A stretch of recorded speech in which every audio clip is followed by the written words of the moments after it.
Hi mga kaibigan! Welcome dito sa ating vlog. Panibagong video naman ang gusto ko pong i-share sa inyo. At syempre ito ho ay katanungan ng isa ho sa ating viewers. Shout out po kay Ma'am Elena. Ang tanong niyo po mga kaibigan, paano po kapag picture lang ang gusto mong ipin-post? Okay?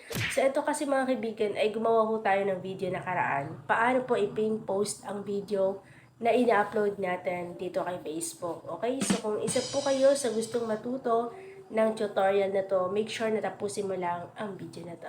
Okay mga kaibigan, ngayon po ay puntahan na natin ang Facebook natin para ituro ko sa inyo kung paano natin ipin post ang picture. Okay? Kagaya ng ginawa natin sa video. Puntahan natin ang Facebook natin.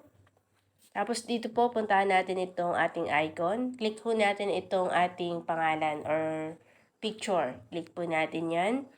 Tapos dito mga kaibigan ay maghahanap lang po tayo ng picture na ipipin post natin. Okay, so hanap lang tayo. Ayan, wait lang. Medyo loading ang ating internet. Hanap lang tayo dito. Kunwari, ito na lang. Okay? So, ito po ay picture mga kaibigan. Ang ating pong ipipin post. Okay? Nakikita po ninyo yung tatlong tuldok na yan dyan sa gilid. Click po natin yan. And then, ito po mapapansin natin. Pin post. Okay? Click po natin.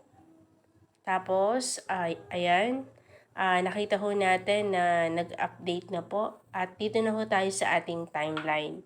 Okay? So, as you can see mga kaibigan, pwede rin po nating i-pin post ang ating pong mga picture. Okay? So, ayan, nakikita ho natin yan. So, yun lamang po. Sana ay nakatulong sa inyo ang video na to.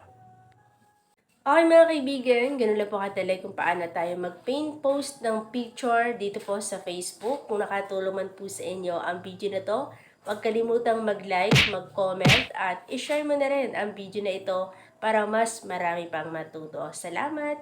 Follow me for more!